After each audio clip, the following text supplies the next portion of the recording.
Lori Stansel here, international speaker, best-selling published author, life strategist, coach, and entrepreneur. Today I want to talk about decision making. So decision making in a nutshell is just choosing between two or more courses of action.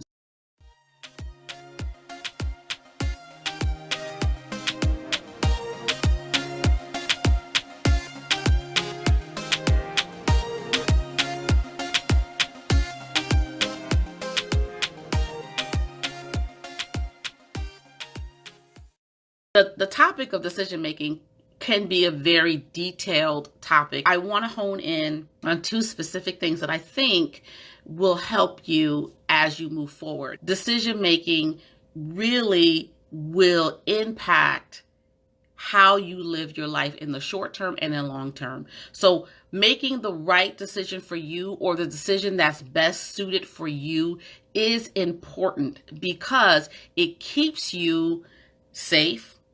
It keeps you focused, it keeps you on track, and it helps you to avoid negative consequences. There are consequences for our actions, positive consequences and negative consequences.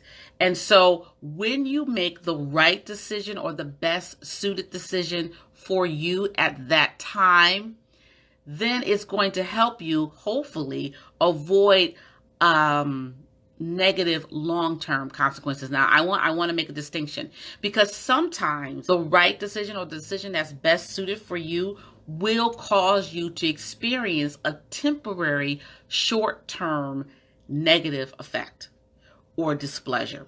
I'll give you an example. Let's say you're in a relationship and it's a very negative relationship.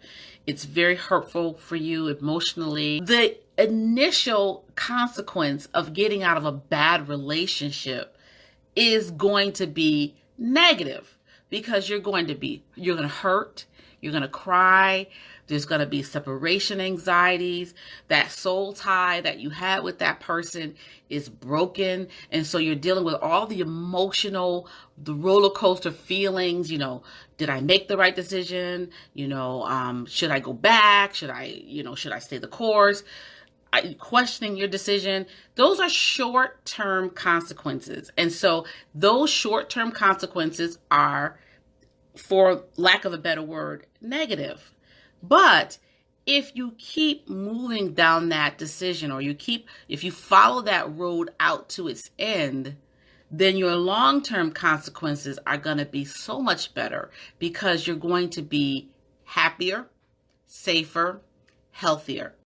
Just like working out, the next day or day after that, you are sore. You can't walk. You can barely lift your arms. You're like, why did I do this? I feel horrible. And you keep pressing. Then eventually you feel great. You feel better. You look better. You have more energy. You have more stamina. You sleep better. But that's a long-term consequence of working out. Just because something is right or best suited does not mean that you are going to avoid some kind of pain or discomfort. It just means that the long-term impact is going to be to your advantage. There was a group of neuroscientists that decided to do an experiment. They examined brain activity of individuals when they're making simple decisions like, okay, do you want pizza or do you want hamburgers? Do you want that salad or do you want to eat that chocolate cake? Just simple decisions that don't require a lot of thought. And one of the things that they noticed was that even before the person consciously made a conscious decision, 10 seconds before they were going to consciously make the choice, they had already subconsciously made a decision. So that means that in a decision-making process, there is an intuition that's involved in making a decision. So intuition involves your soulish realm. It involves your mind, your spirit, and your emotions. And it's connected to past experiences.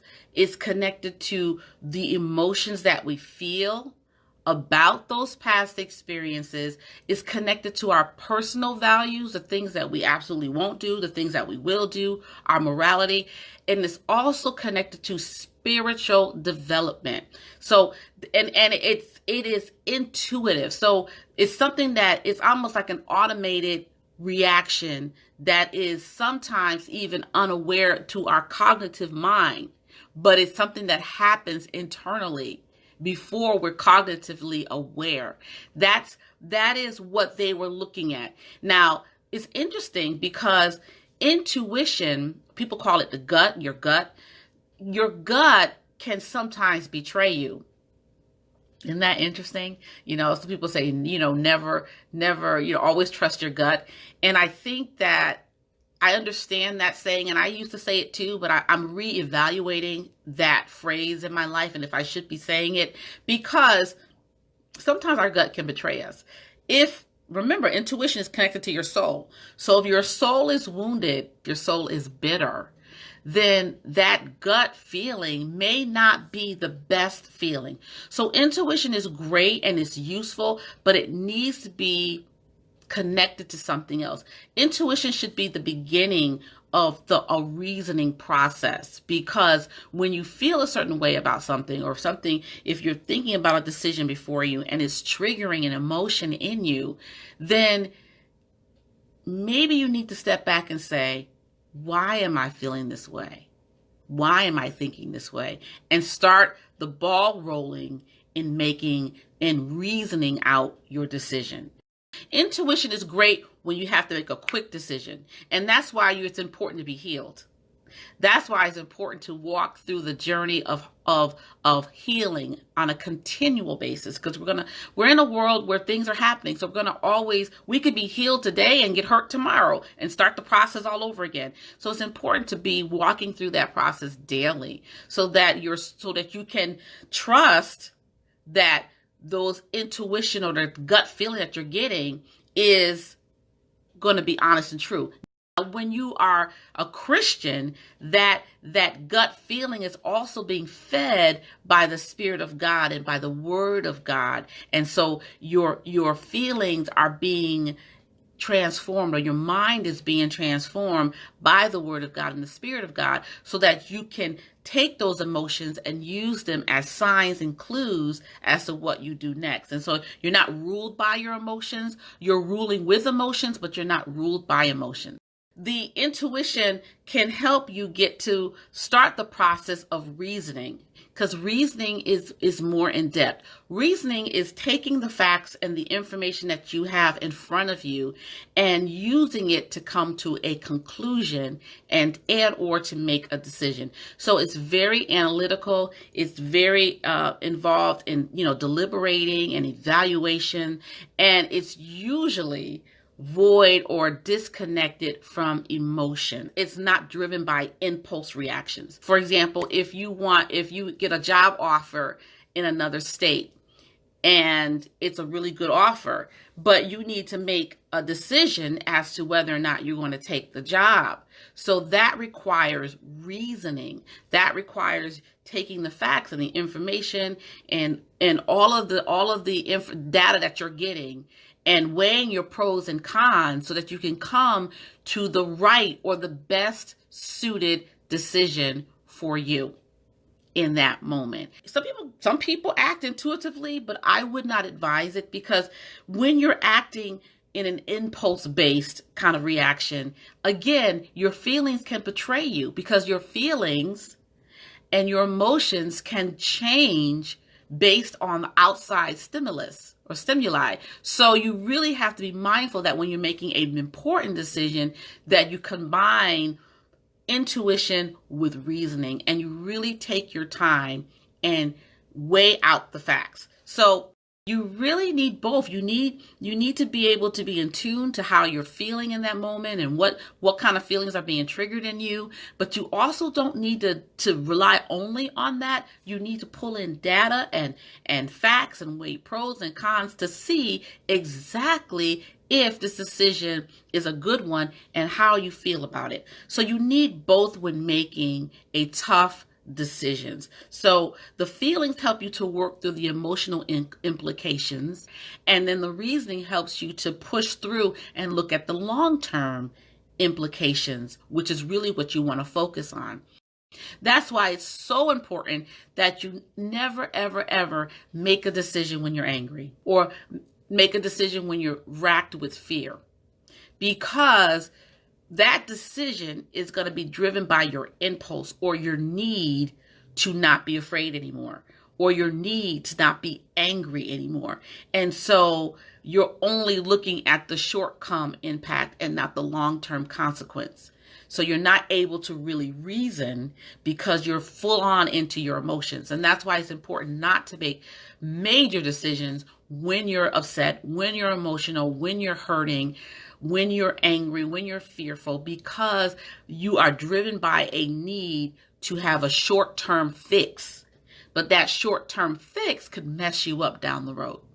One final thing I want to say about effective decision making is that another reason why you need both is because you need to be connected to that decision. When my parents told me to do something that I didn't want to do, like if they told me to wash the dishes, and I did them, but I didn't really wash them right. I just kind of threw some water on them, dumped them in the thing, and just left.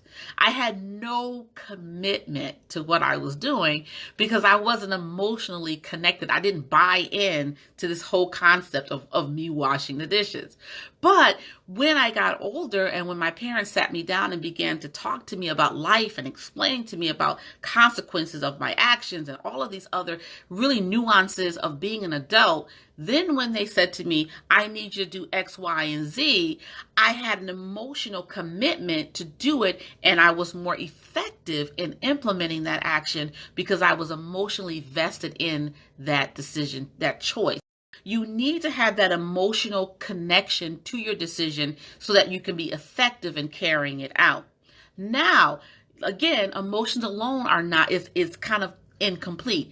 Now, in order to be consistent, you need the reasoning aspect of it, because when you're able to reason out the consequences, like when my parents were able to sit me down when I was a teenager and explain to me about the different things about life and help me to really analyze the data that I had in front of me to make a good decision, then it allowed me to not only be emotionally committed to it, but it also allowed me to be focused and consistent, because one of the things that we struggle with is consistency. Many of us do the right thing, but because we don't understand the long-term benefit of it, because we don't have our minds and our focus on our end result, because that end result or that vision is not magnified in our minds on a daily basis, we lose that ability to be consistent in what we're doing, and we never get the results we're looking for.